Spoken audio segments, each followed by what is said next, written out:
அதற்கு ஏது ஊசல் கயிறற்றால் தாய் தரையேயா துணையா.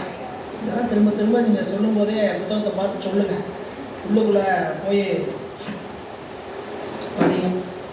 இதுக்கு இப்போ இந்த 4ஆம் அதிகரணத்தில் ஆசிரியர் சொல்ல வருகிற கருத்து, கருவிகள் நீங்கின இடத்து உயிர் இறைவன் திருவடியை அடையும். அதுதான் மேற்கோள். இனி வான்மா தன்னை இந்திரியத்தின் வேறாவான் காணவே தமது முதல் சீர்வாதத்தை அணையும். அதற்கு என்ன ஏது, என்ன காரணம்? ஊசல் கயிறற்றால் தாய் தரையேயா துணையாம். அதை வலியுறுத்துவதற்கு எப்படி அப்படிங்கிறத நிறுவுவதற்கு வெண்பா காட்டுறார். முதல் வெண்பா 227வது பக்கம் பாருங்க. உயிர் கருவி, இதை சிவஞான முனிவருடைய உரை அதில் இருக்காது, உங்களுக்கு சொல்லிட்டு நான் வெண்பாவுக்குள்ள போகிறேன். உயிர் கருவிகளின் மயக்கம் நீங்கி சிவத்தை அடையும்.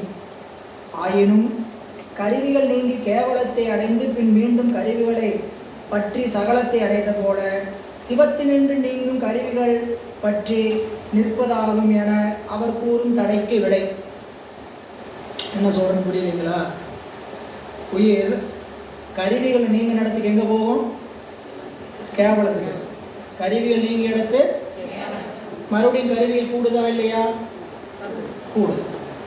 கீழாளவத்தை கருவிகள் நீங்க இடத்துல கீழாளவத்தில் போய் அறியாமையாகி மூலாதாரத்தில் போய் ஒடுங்கும். மீண்டும் கருவிகள் கூட கூட கூட சகலத்துக்கு சாகரத்துக்கு அடையும். அதுபோல என்ன பண்ணலாம்? கருவிகளை நீங்கினா சிவத்தை அடையும் சொல்றீங்க இல்லையா? மீண்டும் சிவத்தை நீங்கி கருவிகளுக்கு கூடும் சொல்றான். கருவிகளை நீங்கி சிவத்தை அடையும் சொன்னாலும் மறுபடியும் என்ன ஆகும்? கருவிகளோட அந்த ஆன்மா கூடும் அப்படின்னு தடை நிகழ்த்துகிறார்கள். அப்படி தடை நிகழ்த்தக்கூடிய தடைக்கு விடையாக இந்த வெண்பா. ஏன் வெண்பா வருது, ஏன் வலியுறுத்துறாருங்கிறதுக்கான செய்தி தெரிஞ்சுக்கணும். இதெல்லாம் நீ குறிப்பு எடுக்கணும். அதாவது இந்த முதல் தடவை சிவஞான போதம் படிக்கும் பொழுது என்னதுக்காக வெண்பா செய்திருக்கிறாங்கன்னு தெரிஞ்சுக்கணும். அப்புறம் போக போக அந்த வெண்பாவில் இருக்கக்கூடிய சூட்சமோ அதுக்கெல்லாம் என்ன அப்படிங்கிறதெல்லாம் தெரிந்து கொள்ள வேண்டும். பாருங்க. சிறை செய்ய நின்ற செழும் புனலின் உள்ளம் சிறை செய் புலன் உணர்வில் தீர்ந்து சிறை விட்டு அலைகளில் சென்று அடங்கும் ஆறுபோல் மீளாது உழைவில் அரண்பாதத்தை உற்று. ஒரு ஓமை சொல்றார். என்ன ஓமை? சிறை செய்ய நின்ற செழும் புனல், நல்லா தேக்கி வைத்திருக்கக்கூடிய அணை நீர். அந்த அணை நீர் எவ்வளவு தேங்கி இருக்குது? நிறைய தேங்கி, மேட்டூர் டேம் மாதிரி இல்லை, நிறைய தேங்கி நிற்குது. அப்படி தேங்கி நிற்கிற நீரை அதிலிருந்து விடுக்கிறோம், ஒரு மதகை திறக்கிறோம். இந்த மதகை திறந்தோன்னு அது என்ன ஆகுது? திடு திடு திடு திடு திடுன்னு எங்கே நீங்கள் நேற்று ஜம்மு காஷ்மீர்லேயே எங்கேயோ ஒரு இடத்துல அணை திறந்து விட்டு அப்படியே ஆர்ப்பரித்து கொண்டு நீர் வருகிறது. அந்த மழையினால தண்ணீர் தேங்கினால அணையை திறந்து விட்டு ஆர்ப்பரித்து வருவது போல சிறை செய்ய நின்ற செழும் புனல், சிறை செய்ய நின்ற செழும் புனல், நல்லா நீர்த்தேக்கம் தடை பண்ணி வச்சுக்கிறாங்க அணையில். அதை சிறை செய்ய நின்ற செழும் புனலில் உள்ளம் சிறை செய் புலனுணர்வில் தீர்ந்தீங்க. ஓமை என்னன்னு கேட்டிங்கன்னா, அணையில் நீர் தேங்கி இருக்கு, அந்த நீர்த்தேக்கத்தை திறந்து விட்டால் அது என்ன ஆகும்? வேகமாக பாய்ந்துட்டு போய் எங்கே சேரும்? கடலுக்கு சேரும்.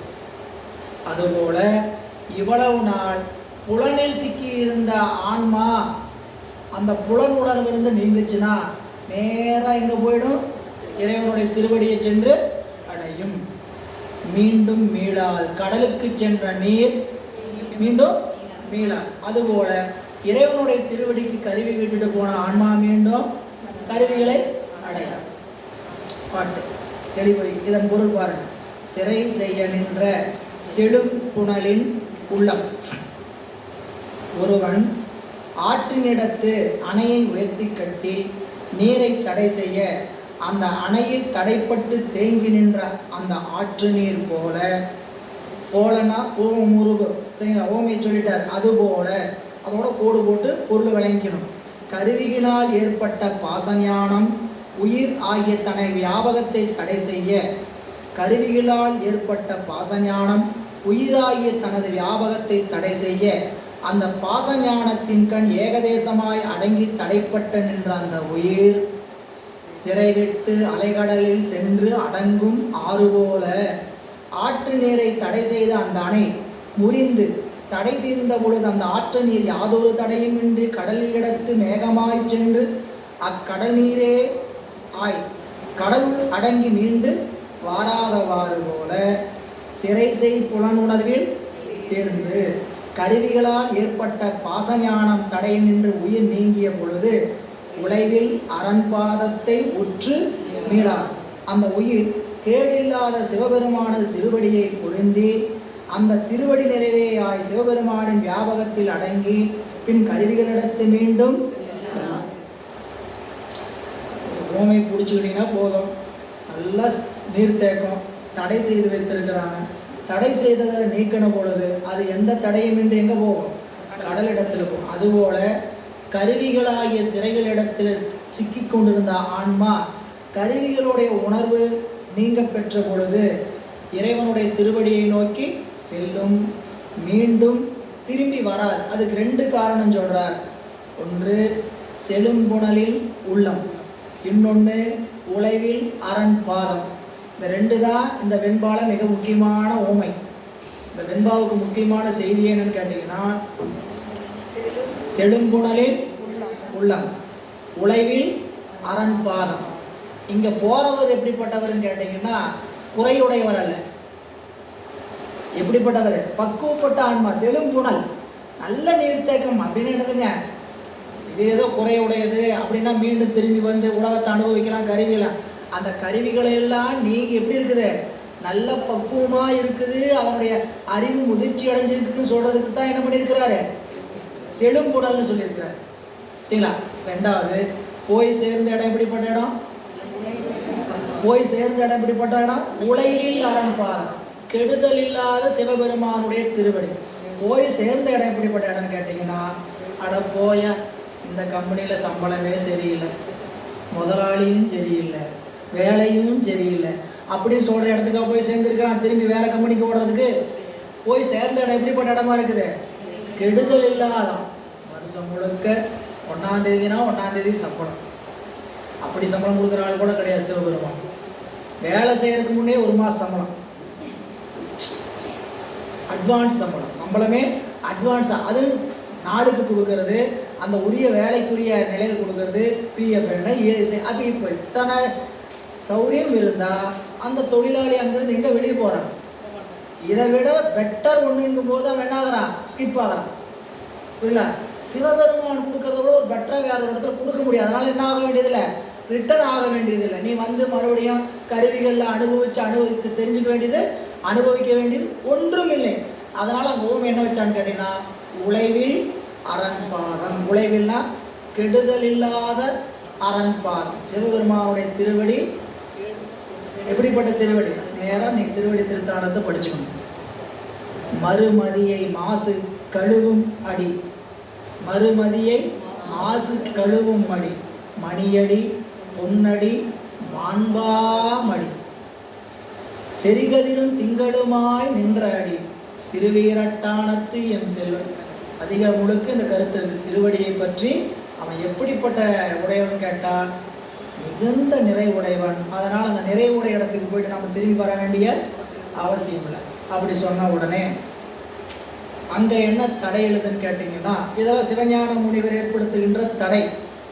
சரிங்களா? ஒரு சமயவாதி கேட்டாரோ கேட்கலையோ, அவருக்கே இந்த இடத்துல ஒரு ஐயம் வந்துச்சுன்னா மாணவர்களுக்கு இப்படி சந்தேகம் வந்துடும். அதனால் அவரே ஒரு கேள்வி எழுப்பிட்டு என்ன பண்ணுவார்? பதில் சொல்லுவார். மீளாது என்று விடுக்க வேண்டாம், மீளாது என்று விடுக்க வேண்டாம், எல்லாம் சிவமாக கண்டார்க்கு மீண்டாளின் மீளாக்காளின் என்னும் சிவாத்வித சைவன் நோக்கி அது விடையாதற்கு ஏழாமை கூறி மறித்தும் மீளாமை வலியுறுத்துவதற்கு இவ்வெண்பா.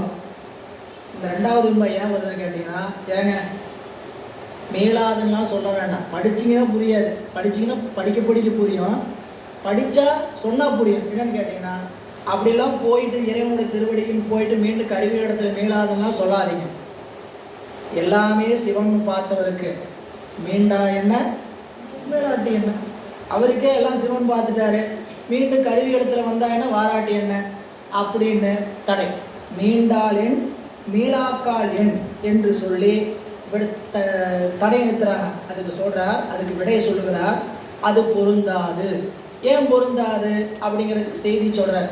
எல்லாமே சிவம்தான், சரிங்களா? எல்லா இடத்துலையும் சிவம் காட்சி பட்டாலும் சிவபெருமானுடைய திருவடியில் அனுபவிக்கிறேன்பா எல்லா இடத்துலையும் கிடைக்காது. அதுக்கு ஒரு உண்மை சொல்றார். அதுதான் வெண்பா, 2வது வெண்பா, அதாவது 8ஆம் அதிகரண 8வது நூற்பாவில் 4ஆம் அதிகரணத்தில் 2வது வெண்பா 228வது பக்கம். எவ்வுருவும் தான் எண்ணில் எய்துவார் இல்லைத்தால் இவ்வுருவில் வேறே இறையல்லன் எவ்வுருவும் கண் போல் அவயவங்கள் காணா அக்கண்ணில்லார் கண் பேரே கான் அக்கடல். ஏங்க, எல்லா இடத்துலையும் சிவம் நிறைஞ்சிருக்கிறாருன்னு சொன்னீங்கன்னா, எல்லாம் சிவம்னு சொன்னீங்கன்னா, அங்கே போய் அவருடைய திருவடியை போய் தனியாக ஒரு இடத்துல போய் அடைய சேர வேண்டியது இல்லையே? இல்லை இல்லை, இந்த இடத்தை தவிர வேற சிவம் தனியாக இருக்குதுன்னு சொன்னீங்கன்னா புரியல, அவனுடைய திருவடி அடைவதற்கு எந்த முயற்சி செய்ய வேண்டியது இல்லையே? என்னதான் சொல்ல வரீங்க ஐயா? கண் எல்லா அவயவங்கள் போல அல்ல. நமக்கு எல்லா அவயவங்களும் கொடுத்திருந்தாலும் கண்ணை போல சிறப்பான உறுப்பு கிடையாது. அதுபோல இந்த சிவம் என்கின்ற ஒன்றை சென்று அவரோடு கலந்து இன்பத்தை அனுபவிச்சாதான் அதோட பயனை தவிர எல்லா இடத்திலும் சிவம் என்பது காண்பதும் சிறப்பு தான் அப்படின்னு சொன்னாலும் சிவத்தோடு கூடி அந்த இன்பத்தை அனுபவிப்பது என்பது ஒரு நிலை அப்படின்னு சொல்லி இங்கே சொல்கிறார். அதுதான் சொல்கிறார் பாடல். இதன் பொருள் பாருங்க, 229. எவ்வுருவும் தான் எண்ணில் தாள் எய்துவார் இல்லை. ரொம்ப எளிமையாக தானே புரியுது. ஏதாவது புரியாமல் இருக்கா? தனியாக விளக்கம் படித்து தான் புரியணுமா? எவ்வுருவும் தான் எண்ணில் தாள் எய்துவார் இல்லை. இப்போ நாம் உட்காந்துருக்கிற இடம் தான் சிவம், இதுதான் திருக்கைலாயம்னு வச்சுக்கோங்க. யாருக்காவது திருக்கைலாயம் ஒன்று ஆசை வரலாமா? விளக்கம் எப்படி சொல்றா பாருங்க. திருவடியை அடைவதால் உயிரின் அறிவு சிவமாகிறதே அன்றி விடயங்களை அறியும் கருவிகளின் அறிவு சிவமாவது இல்லை. உயிர் தாங்க சிவமாம் தன்மையை பெறுமே தவிர கருவிகள் சிவம் தன்மையை பெறார். கருவிகளின் அறிவே சிவமே ஆகுமானம். சிவத்தோட கூடியாச்சு, சரிங்களா? சிவஞானம் பெற்றாச்சு. சிவஞானம் பெற்ற போது கருவிகளும் சிவஞானமாக ஆயிடுச்சுன்னா, அப்படி ஆயிருந்ததுன்னா ஆகினால் கருவிகளும், அதாவது கருவிகளின் அறிவும் சிவமே ஆகுமானால் கருவிகளால் ஆகிய பாச ஞானத்தை விட திருவடியை அடையும் பதிஞானத்துக்கு சிறப்பு. இந்த கருவிகள்லாம் எல்லாமே சிவம் தான் சொல்லிட்டா, சிவத்தை அடைவது என்ன? எல்லாம் எனக்கு இதுவே இருக்குது, அப்புறம் என்ன போய் நான் சிவத்தை போய் தனியாக அடைய வேண்டிய அவசியம் ஒன்று அடைய வேண்டியதில்லை. அது சொல்லி சொல்றார், பதிஞானத்துக்கு சிறப்பில்லை என்றார். ஆதலால் கருவிகளின் வழி செல்லும் சகல நிலையை கைவிட்டு திருவடியை அடைய வேண்டாம் என்று எண்ண வேண்டி வரும். சகல நிலையே போதும், இந்த கருவிகளை நம்ம இந்த உடம்பை விட்டு நீங்கணும் தானே சொல்கிறோம். இந்த உடம்பு வேண்டாம் என்று வரக்கூடாதுன்னு நினைக்கிறோம் இல்லையா? இந்த உடம்பே சிவத்துக்கு சிவத்தை அனுபவிக்க துணை செய்யும்னா இந்த உடம்பே போதுமே, சகல நிலையே போதுமே. இதை விட்டுட்டு சிவபெருமான் திருவடி அடைவதற்காக உடம்பை விட வேண்டியதுனா இல்லையே அப்படின்னு என்று எண்ண வேண்டும். எனவே ஒருவரும் திருவடியை அடைவார் இல்லையாய் முடிந்து வேதாகமங்களில் கூறிய யாவும் போலியாய் முடியும். யாரும் திருவடி அடையணுங்கிற ஆசையெல்லாம் பட மாட்டாங்க, சரிங்களா? இந்த உடம்பு அதுதான் நாத்திகவாதியோட கொள்கை. நீ போய் தனியாக போய் ஒரு சொர்க்கம் நரகத்துக்கெல்லாம் போக வேண்டாம், இந்த உடம்புனால அனுபவிக்கிற அத்தனையும் சொர்க்கம்தான். எதெல்லாம் அனுபவிக்கிற இன்பமோ அதெல்லாம் என்னது அனுபவிக்க முடியலன்னா அந்த இடத்துக்கு பேர் நரகம். நீ போய் ஒரு சொர்க்கம்னு ஒரு இடம் இருக்குது அப்படிலாம் போக வேண்டாம். இது நாத்திகவாதியோட கொள்கை சொல்கிறேன். அப்போது ஏன் அப்படி சரி அப்படி வேண்டாம், இன்னொரு வகையில் வச்சுக்கலாம். இவ்வுருவில் வேறே இறை அல்ல. கீழே பாருங்க, தெளிவுரை பொருள் சொல்ற பாருங்க. ஆகவே முதல்வன் கருவிகளின் அறிவோடு பொருந்தாமல் அக்கருவிகளின் வேறாய் நிற்பன் என்றால் அக்கருவிகளின் அறிவிற்கு முதல்வனால் ஆக வேண்டிய உபகாரம் ஒன்றும் இல்லை எனப்பட்டு அக்கருவிகளுக்கு இறைவன் அல்லன் என்றாகி முதல்வனுடைய முதன்மைக்கு இழுக்காய் முடியும். இவ்வாறாயின் கருவிகளின் இயல்புதான் என்ன என்றார்.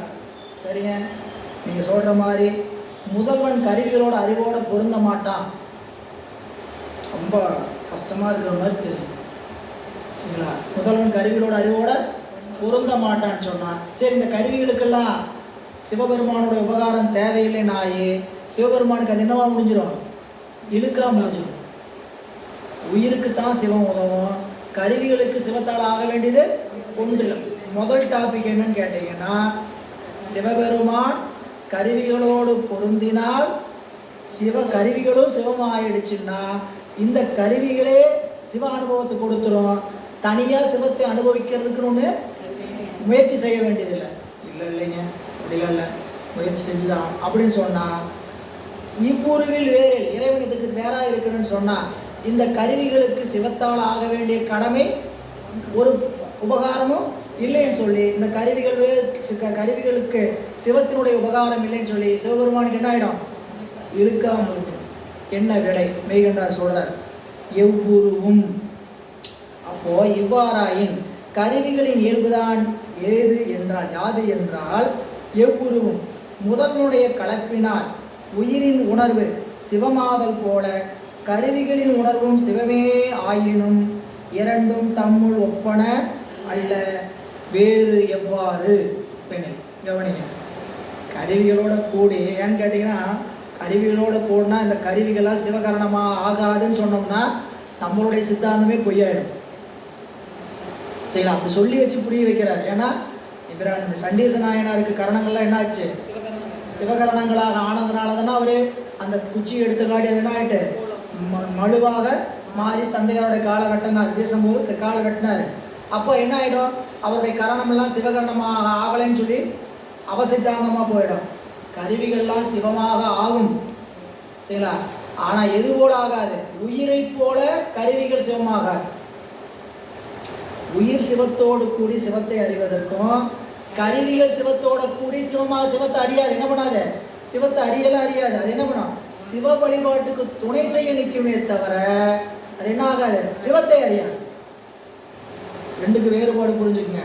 நாம் இந்த கையால் தோசை சுட்டுட்டு இருந்தோம்னா, சட்னி ஆடிட்டு இருந்தோம்னா இது என்ன காரணம்? பசு காரணம். இந்த காரணத்தினால தோசை சுட்டுட்டோ சட்னி ஆடிட்டோ இருந்தோம்னா இந்த காரணத்துக்கெல்லாம் பேர் என்ன?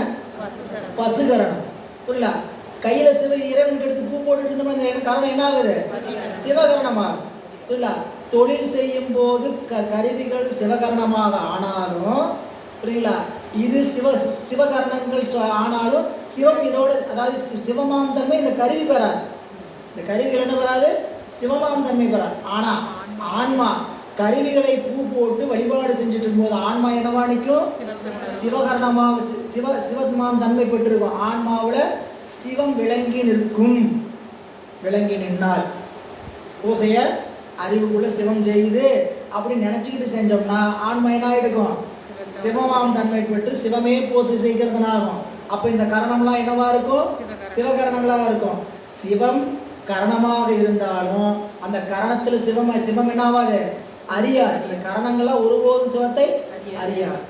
புரிஞ்சுக்கிறீங்களா? இந்த கருவிகள் சிவமாம் தன்மை பெறும். எது போல பெறாது? உயிரை போல பெறவே பெற. அதுக்கு என்ன வேறுபாடுன்னு கேட்டா, உயிர் சிவத்தை அறிந்து அனுபவித்து அந்த நிற்கும். புரியுங்களா? சிவமாம் தன்மை பெறும்போது கருவிகள் சிவத்தை அறிந்து அனுபவிக்காது துணை செய்து கொண்டிருக்கு. அந்த துணை செய்வது சிவத்தோடைய துணையினாலதான். புரியுங்களா? எது போல அப்படிங்கிறத ஓமை சொல்லிட்டாரு. கண் போல. எல்லா உறுப்புகளும் அறிவதற்கு துணை செய்தாலும் கண் போல அவயவங்கள் துணை செய்யாது. ஏன்? மற்ற கருவிகள் எல்லாம் தன்னிடத்தில் விஷயம் வந்தாதான் அனுபவத்துக்குள்ளாகும். கண் மட்டும்தான் ஒரு விஷயத்தை சென்று பற்றும். எல்லாமே கருவிகள் தான். அதுக்கு என்ன வேறுபாடு? கண்ணுக்கும் செவி, தோல், வாய், மூக்குக்கு என்ன வேறுபாடு கேட்டா, இதெல்லாம் வந்தாதான். இது மட்டும்தான். அப்ப இதுக்கு ரெண்டுக்குமே வேறுபாடு இருக்கு இல்லையா? அதை வைத்து இந்த கருவிகள் எல்லாம் சிவபூசை செய்து கொண்டிருந்தாலும் இந்த கருவிகள் ஒருபோதும் சிவத்தை அனுபவிக்காது, அது வேறு. ஆனால் ஆன்மா சிவத்தை அனுபவிக்கின்ற தன்மை உடைய. எனவே நாம் என்ன பண்ணணும்? சாதனை செஞ்சுதான் இல்லை, கருவிகளை கொண்டு சாதனை செய்துதான் ஆகணும். அதுதான் பசுகரணம் சிவகரணங்களாகிறது. ரொம்ப கஷ்டமாக நினச்சக்கூடாதுங்க. சிவகரணம் ஆகிறதா? அது என்ன சிவகரணம் ஆகிறது? பூசிக்கும் போது பூசை வழிபாட்டுக்கு இந்த கருவிகள் எல்லாம் முழுமையாக பயன்பட்டால் என்ன நினச்சி போடக்கூடாது, நான் பாட்டு பாடிட்டு இருக்கிறேன், நான் பூ போட்டுட்டு இருக்கிறேன், இப்படிங்கிற நினப்பு மட்டும் கட்டானா போதும். வேற ஒன்றுமே இல்லை. சிவகரணமாக சிவமாம் தன்மையில் நின்று பூசை பண்ணோம்னா பூசிக்கும் போது இந்த பூசனை நான் செய்யவில்லைங்கிற நினைப்பு கூட வரக்கூடாது. முழுக்க முழுக்க என்ன ஆகிடணும்? அந்த பூசையில் முழுக்க முழுக்க பதிகம் பாடினாலும் சரி, பூ போட்டாலும் சரி, அபிஷேகம் பண்ணாலும் சரி, என்னவா இருக்கணும்? நம்மளுடைய அறிவில் சிவம் விளங்கி செய்கிறது, சிவம் தான் செய்கிறது, சிவம் தான். அது என்னென்னா அந்த அந்த உணர்ச்சி அப்படி இருந்ததுன்னா புறச்சிந்தனை வராது, பூசையில் கவனம் போக ஆரம்பிச்சிடும். பூசை மட்டுமே அங்கே எது நடந்தாலும் சிவம் சிவம் சிவம்னு போயிட்டே இருக்கும். அதுதான் அனுபவம். அந்த அரை நிமிடம், அந்த ஒரு நிமிடம் அதை நம்ம மறந்து செய்கிறதுக்கு பேர் தான் அனுபவம். சரி, அதுதான் இங்கே சொல்கிறார்.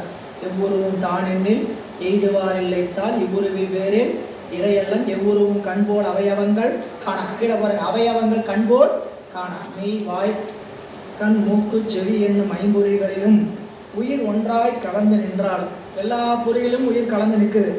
ஆனாலும் அவற்றுள் கண் நீங்கி ஏனை நான்கும் தம்மிடத்து வந்த விடயத்தை அறிவதே அன்றி அறிதலை அன்றி தூரத்தில் உள்ள தத்தம் விடயத்தை உயிரின் அறிவோடு கலந்து சென்று அறிய மாட்டா. கண் மட்டும் ஒளியுடைய பொருளாகலின் உயிரின் அறிவோடு கலந்து சென்று தூரத்தில் உள்ள விடயத்தை வியாபித்து அறியும். இவ்வாறே முதல்வன் கலப்பு பெற்ற கருவிகளும் உயிர் போல வியாபித்து அறிய மாட்டாதனவாய் தத்தம் விடயங்களை ஏகதேசமாய் அறியும் தன்மையுடையனவே. கருவிகள்லாம் சிவம் கலந்துருக்கா இல்லையா? அவன் கலப்பில்லாத எந்த பொருள் இருக்குது?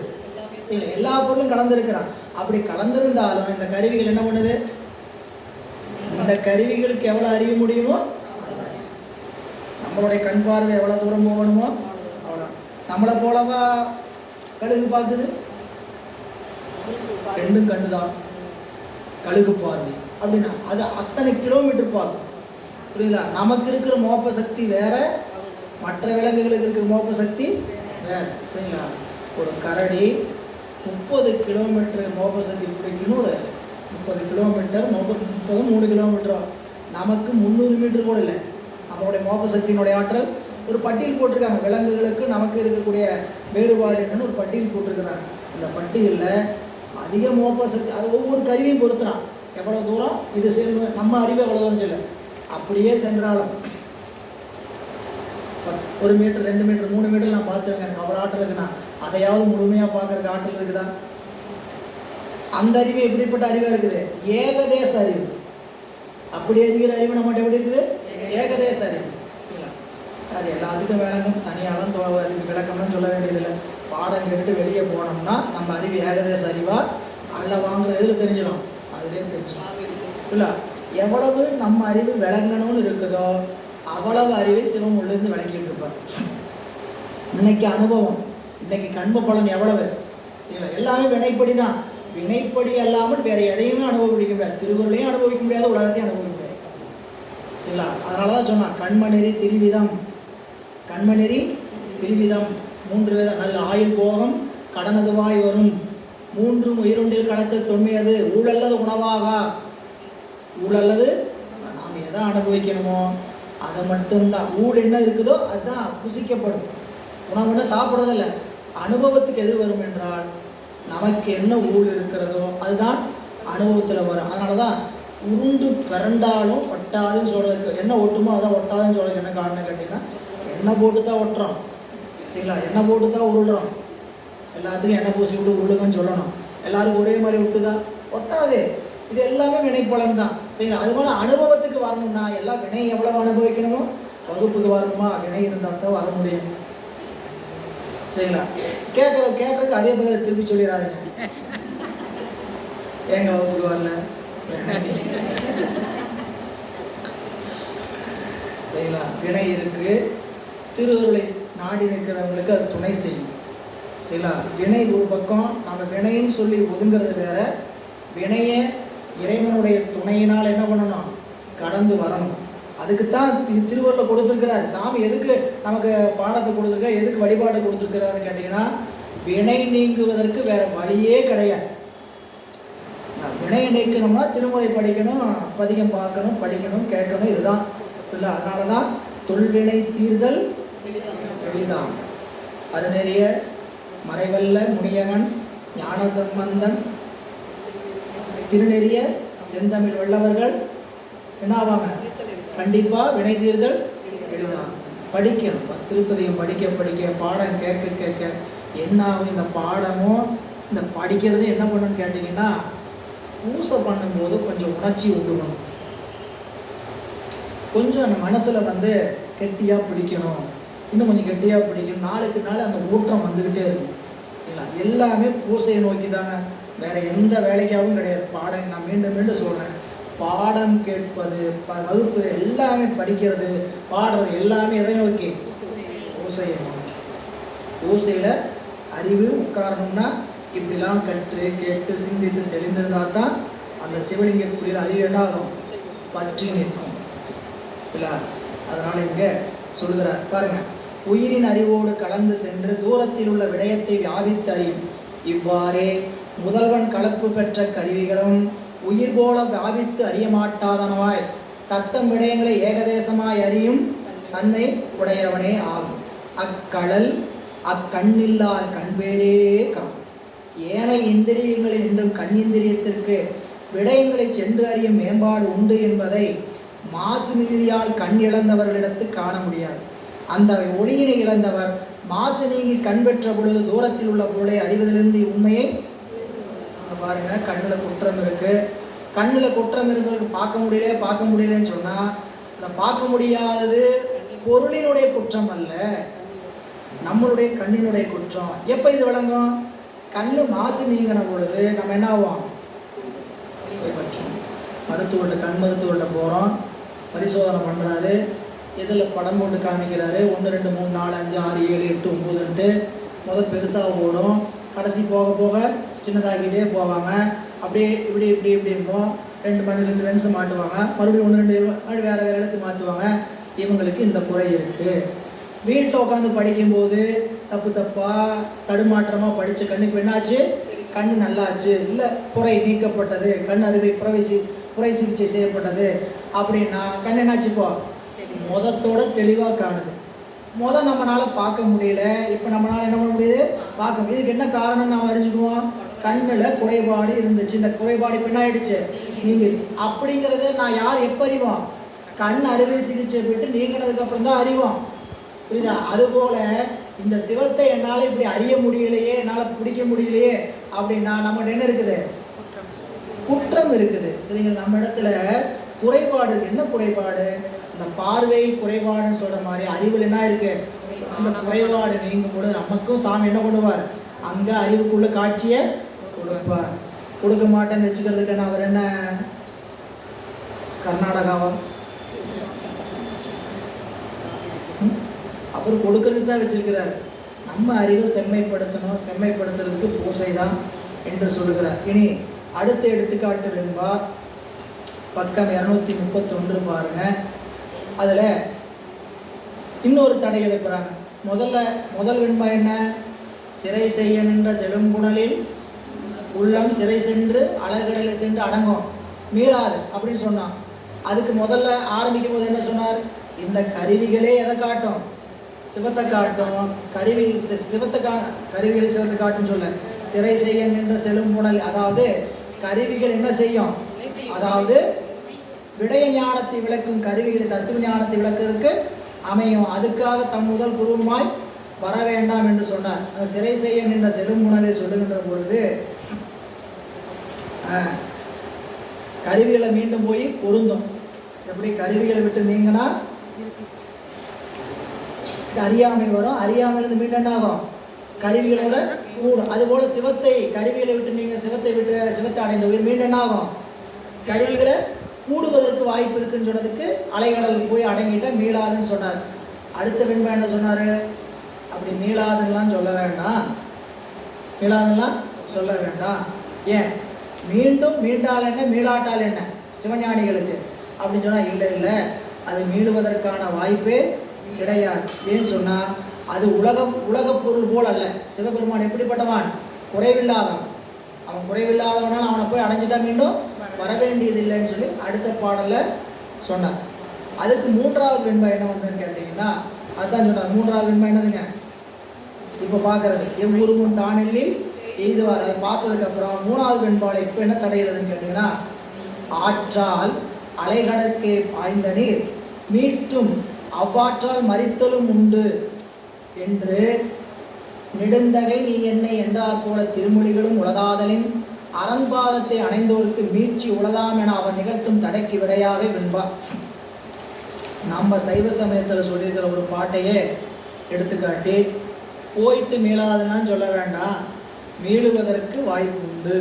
எங்க சிவபெருமானுடைய திருவடி அடைஞ்சிட்டும் மீண்டும் இந்த உலகத்துக்கு திரும்பும் அப்படின்னு சொல்லுகின்ற கொள்கை உடையவர்கள் சிவாத்வைத சைவர். அவங்க சொல்கிற தடைக்கு விடை. அவங்க என்ன உதாரணத்தை காட்டுறாங்கன்னு கேட்டிங்கன்னா, திருவாசகத்தில் ஒரு மொழியை காட்டுறாங்க. நெடுந்தகை நீ என்னை ஆட்கொள்ள யான் ஐம்புலன்கள் கொண்டு விடுந்தகையேனை அப்படின்னு ஒரு செய்தி சொல்கிறாங்க. அதை எடுத்து முனிவர் காட்டுறார். முனிவர் பெருமானார் அந்த செய்தி எடுத்து காட்டி இங்கே சொல்கிறார். அதுக்கு என்ன செய்திங்கிறத திருவாசகத்துக்குள்ளே இருக்கக்கூடிய செய்தி இங்கே சொல்கிறார். அதுக்கு விடை சொல்கிறார். அதாவது திருவடியை அடைந்த உயிர் கருவிகளெடுத்து மீளுமாயின், ஒருவேளை மீண்டுச்சுன்னா இதுக்கு மலவாசனையினால ஒரு பக்கம் எட்டி பார்க்கும். இது பரமமுத்தி சொல்ல, பரமுத்தி சீவன்முத்தியிலே இருக்குன்னு வச்சுக்கோங்க. அந்த இதில் கருவிகள் எடுத்து விட்டுட்டு போய் இறைவனுடைய திருவடி அடைஞ்ச பிறகும் ஒருவேளை மீளுமாயின் என்ன உபாயம்? அதான் சொல்கிறார். ஐம்பொறியின் நல்லை எனும் அந்ததர சிவனை ஐம்பொறியை விட்டு அங்கானே சகலன் ஐம்பொறியின் நீங்கான் நீர்ப்பாசி போல் நீங்கு மல கண்மம்பரின் நீங்கானை நீங்கும் இணைந்து. திருவடியை அடைந்த உயிர் கருவிலிடத்து மீளுமாயின் அம்மீட்சியை நீக்குதற்கு வழி. கீழே பாருங்க இதன் பொருள். ஐம்பொறியின் அல்லை எனும் அந்த தர சொல்றார். நீ வியாபக அறிவை உடைய பொருள் அன்றி ஐம்பொறிகள் போல ஏகதேச அறிவை உடைய பொருள் ஆக மாட்டா என்று உபதேசிக்கப்படும் சித்தாந்த மகா வாக்கியத்தை பெற்றிருக்கும் மாணவனே. நம்மளை இப்ப எப்படி கூப்பிடுறாருன்னு பாருங்க. முதல் வெண்பாலை எப்படி கூப்பிட்டாரு? முதல் சூத்திரத்தில் அப்பதான் படிக்க வந்திருக்கிறோம். சைவ சமயத்தை பற்றி கேள்வியில் வருது. அப்போ நம்மளை கூப்பிட்ட சொல்லி வேற, பேதாய் மடவோனே அறிவில்லாதவனே அப்படின்னு சொன்னார். இப்போ 8ஆம் நூற்பாலை எப்படி கூப்பிடுறார்? அந்த தர அப்படின்னு என்னதுங்க? நல்ல பக்குவம் ஆயிடுச்சு. ஏன் குருநாதரை பார்த்தாச்சு, பக்குவம் வந்து தான் தீரும். இல்லை, குருநாதரை பார்த்தாச்சுனாலே என்ன வந்துடும்? பக்குவம். நீங்கள் உபதேசம் பெற்றாலே நிச்சயமாக முக்தி. குருநாதரத்தில் உபதேசம் பெற்றுட்டாலே முக்தி. அது படிநிலையில் எங்கேயோ கண்டிப்பாக நிகழ்ந்துடும். சரிங்களா? அப்போ இங்கே சொல்லும் பொழுது கீழே பாருங்க. நீ எப்படிப்பட்ட அறிவை உடையவன்? வியாபக அறிவை உடைய பொருள் அன்றி ஐம்பொறிகள் போல ஏகதேச அறிவுடைய பொருள் ஆகும். நீ இந்த ஐம்பொறிகள் மாதிரி எப்படிப்பட்ட பொருள் அல்ல, ஏகதேசம் தான். புரியுதா? ஒரு ஏகதேசமாக புரியுதா உங்களுக்கு? ஒரு புடை அறிவுன்னு பேர். ஏகதேச அறிவுன்னு என்ன பேர்? ஒரு புடை. முற்றறிவு என்பது வேறு, ஒரு புடை. இறைவனுக்கு இருப்பது மட்டும்தான் முற்றறிவு. நமக்கே ஏகதேச அறிவு தான். சரிங்களா? இறைவனை போல எல்லாத்தையும் அறிய மாட்டோம். எல்லாத்தையும் அறிகிற ஆற்றல் இருக்குது நம்மகிட்ட. ஆனால் என்ன பண்ண மாட்டோம்? எல்லாத்தையும் அறிய இயலாது. நாம் எப்பயுமே ஏதாவதோடு அடிமைப்பட்டு கட்டுப்பட்டு தான் நிற்போம். கட்டுப்பட்டு நிற்கிற வரைக்கும் சுதந்திரம் இல்லை. சுதந்திரம் இல்லாதனால எல்லாத்தையும் அறிய முடியாது. ஏகதேச அறிவு. அப்போ ஏகதேசம்னா ஒரு புடை. சரிங்களா? நமக்கு என்ன ஞானம் இல்லை? முற்றறிவு இல்லை. புரியுங்களா? ஏகதேச அறிவுனா ஒரு பக்கம்தான் தெரியும். அப்படிதானே தெரியுது. பல விஷயத்தை கேட்டால் ஒரு பக்கம் பார்த்துட்டு அடுத்த பக்கம் யார் என்ன பண்ணாங்கன்னு பற்றியே பேசாமல் நாம் பாட்டி அறியாமல் செஞ்சுட்டு இருக்க வேண்டியதுதான். அதுதான் இங்கே சொல்கிறேன், நீ எப்படிப்பட்ட அறிவுடையன்? கருவிகளைப் போல ஏகதேச அறிவுடையவில்லை, ஞாபக அறிவை பெற்று இருக்கிறாய். ஏன் உபதேசம் பெற்று என்ன பண்ண ஆரம்பிச்சாச்சு? சாதனை பண்ணுறோம். அதனால் இப்போ வியாபக அறிவு தலைப்பட ஆரம்பிக்குது. நான் எல்லா இடத்திலும் நிறைந்திருக்கக்கூடிய ஆற்றலை உடையவன் தெரியும். அப்படிப்பட்ட நீ சித்தாந்த மகா வாக்கியத்தை பெற்றிருக்கும் மாணவனே. நீ எப்படிப்பட்டவன்? சித்தாந்த மகா வாக்கியம் என்பது என்னன்னு கேட்டீங்கன்னா அஞ்செழுத்து. அஞ்செழுத்து என்பது சித்த மகா வாக்கியம்னா பெரும்பொருள். எதெல்லாம் பெரும்பொருள்? 3 நம்ம முதலே பார்த்தோம். 3 வேதத்தில் 3 பெரும்பொருள் இருக்குது, மகா வாக்கியம் இருக்குது. ரிக்கு வேதத்தில், யசுர் வேதத்தில், சாம வேதத்தில் தனித்தனியாக படித்தோம். புரியுங்களா? தத்துவமசி, சோயம் அஸ்மி, சோகம் அஸ்மி, இல்லை பிரம்மாஸ்மி இப்படிலாம் படித்தோம் இல்லையா? அதெல்லாம் முதல்ல ஆரம்பத்தில் சொன்னோம், குறிப்பு இருந்தால் பாருங்கள். அப்படிங்கிற மகா வாக்கியம், அது மட்டும் மகா வாக்கியம் அல்ல, அஞ்செழுத்தும் மகா வாக்கியம் தான். இல்லை அதைத்தான் சொல்ல, முருகாங்கிற வார்த்தையும் மகா வாக்கியம் சொல்ற நக்கீரர் முருகாற்றுப்படையில். முருகாங்கிற வார்த்தையும் மகா வாக்கியம். மகா வாக்கியம்னா இந்த உயிர் அடைய வேண்டிய பொருளுக்கான இடம். புரியுங்களா? அதை இங்கே சொல்ற, அங்கு ஐம்பொறியை விட்டு சிவனை அணை சகலன் ஐம்பொறியை நீங்கான், சிறை விட்டு அலைகடையில் சென்று அடங்குமாறு போல என மேலை வெண்பாவில் கூறியபடியே ஐம்பொறிகளினால் உண்டாகிய உலகப் பொருளை அறியும் அறிவை விட்டு சிவபெருமான் திருவடியை அடைந்த சகல வர்க்கத்தில் உள்ளவன் மீண்டும் ஐம்பொறிகளை அடைந்து சிவபெருமான் திருவடியை நீங்க மாட்டான். முதல்ல சொன்னதே தான்.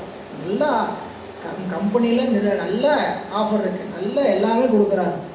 சரி, அந்த கம்பெனி விட்டியா வரணும்? அப்படி ஒரு நீங்க மாட்டான். ஒருவேளை நீர் பாசி போல் நீங்கும் மலம் கண்மமரின் நீங்கானை நினைந்து கல்லெறியும் பொழுது நீரில் உள்ள பாசி நீங்கி கல்லெறியாத பொழுது அந்த பாசி பறக்கும்.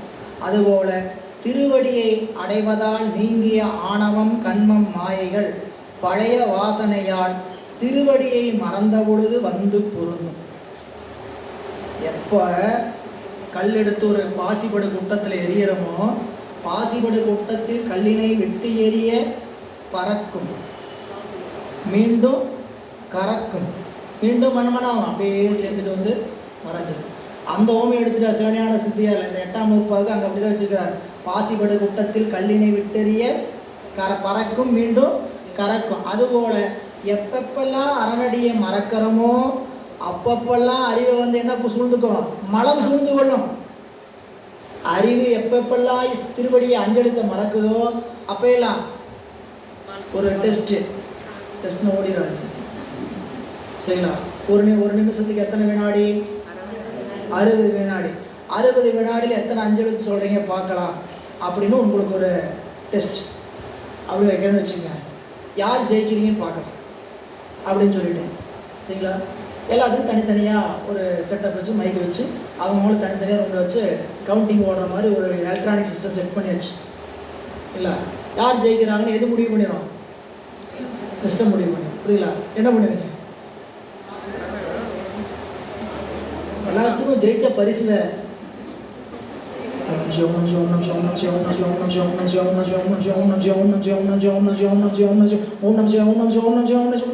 வேகமாக சொல்லுவீங்களா? சரிங்களா? இப்போ 60 வினாடி முடிஞ்சாச்சு, 1 நிமிடம் முடிஞ்சாச்சு, கவுண்ட் ஆன் எடுத்தாச்சு. சரிங்களா? கிட்டத்தட்ட எல்லாருமே நெருங்கி இருப்பீங்க. புரியுங்களா? 110, 112, 150, 110 அப்படிலாம் இருக்காது. இல்லை அவங்க தெம்பு திராணி எவ்வளவோ சொல்லியிருப்பீங்க. இப்போது அந்த ஒரு நிமிஷத்தில் வேறு எதையாவது நினச்சிருப்பீங்களா? என்ன பண்ணியிருப்பீங்க? முழுக்க அஞ்செழுத்து திருவருளை மட்டும்தான் நினச்சிருப்பீங்க. இதைத்தாங்க சொல்கிறேன். நீங்கள் அந்த அஞ்செழுத்தையும் திருவடியும் மறக்காமல் இருக்கிற நேரத்தில் வேறு எதுவுமே வந்து உங்களை பற்ற மறந்தீங்கன்னா, மறக்கிறதுனா ஒரு உதாரணம் சொல்கிறேன். அப்படி மூச்சு வந்துருச்சு, தாக்கிடுச்சு, இழுத்துருச்சு, அடைச்சி என்ன அப்படி மாதிரி விட்டு கேப் விட்டீங்க, குறைச்சி பார்த்தா 90 தான் இருக்கும். போச்சு. ஏன்? அரணடி அஞ்செழுத்தை மறந்தீங்க, என்ன ஆயிடுச்சு? குறைச்சி அங்கே வேற நினைப்பு வந்தங்காட்டி தான் என்னாச்சு? அஞ்செழுத்தை விட்டோம். வேற நினைப்பு வந்தா அஞ்செழுத்து என்ன ஆகுது? திருவடியை மறந்துடும். மறக்கும் போது கண்டிப்பாக ஆணவம் கண்மம் மாயை பற்றும். புரியல? இதுதான் நாம் என்ன பண்றோம், இறைவனை நினைக்கிற நேரத்துல மறந்து இல்லை. புரியல? எப்பொழுதும் மறந்தே தான் நிற்கிறோம். நினைக்கிற நேரம் கம்மி. நம்ம நினைக்கிற நேரம் அதிகமாக வச்சு மறந்த நேரம் கம்மியாக இருக்குது சாமி பார்த்துக்கு கொஞ்சம் தரிசனம் பண்ணுங்கன்னா பரவாயில்ல. நினைக்கிற நேரமே ஷார்ட் பீரியடு. நினைக்கிற நேரம் ரொம்ப கம்மி. அந்த நினைக்கிற நேரத்தில் மறந்த நேரத்தை கணக்கு போடுறதுனா எவ்வளோ ஆகும்? எவ்வளோ நேரம் டைம் டேபிள் போட்டாலும் தெரியும். கால அட்டவணை காலை 4:30க்கு எழுந்திருப்பேன். 4:30லேருந்து 5 வரைக்கும் யோகா, 5லேருந்து 5:30 வரைக்கும் வீட்டு வேலை கூட்டி பெருக்கி எல்லாம் பண்ணி சுத்தம் பண்ணி 5:30 குளிச்சுட்டு வந்து சமையல் அறைக்கு போய் எல்லாம் சரி பண்ணி 7 மணி வரைக்கும், 7 மணிக்கு குளிச்சுட்டு வந்து 7:30 சாமி கும்பிட உட்காந்தனா 8 மணி வரைக்கும் 30 நிமிடம் வரிசை. இந்த விடுதலையெல்லாம் மாணவர்களுக்கு டைம் டேபிள் போடுவாங்க. மாதம் முழுக்க நீ என்ன பண்ணியிருக்கிற, மாணவர்களுக்கு அட்டவணை உண்டு. விடுதலையில் தங்குறவங்களுக்கு காலையில் எத்தனை மணிக்கு எழுந்திரிச்ச, உன் வேலையை நீ பண்ணிக்கிட்டியா, துவைச்சியா, சாப்பிட்டியா, சாப்பிட்றதுக்கு எவ்வளோ நேரம், துவைச்சதுக்கு எவ்வளோ நேரம், காலை ஸ்டடி எவ்வளோ நேரம், அதுக்கப்புறம் பள்ளி நேரம் எவ்வளோ நேரம், மாலை மாலை எவ்வளோ நேரம் படித்து எவ்வளோ நேரம் விளையாண்ட, எத்தனை மணிக்கு தூங்க போனேன் அப்படின்னு மாதம் முழுக்க ஒரு ஃபில்ட்ரு பண்ணுவாங்க. ஃபில்ட்ரு பண்ணோம்னா நம்மளைய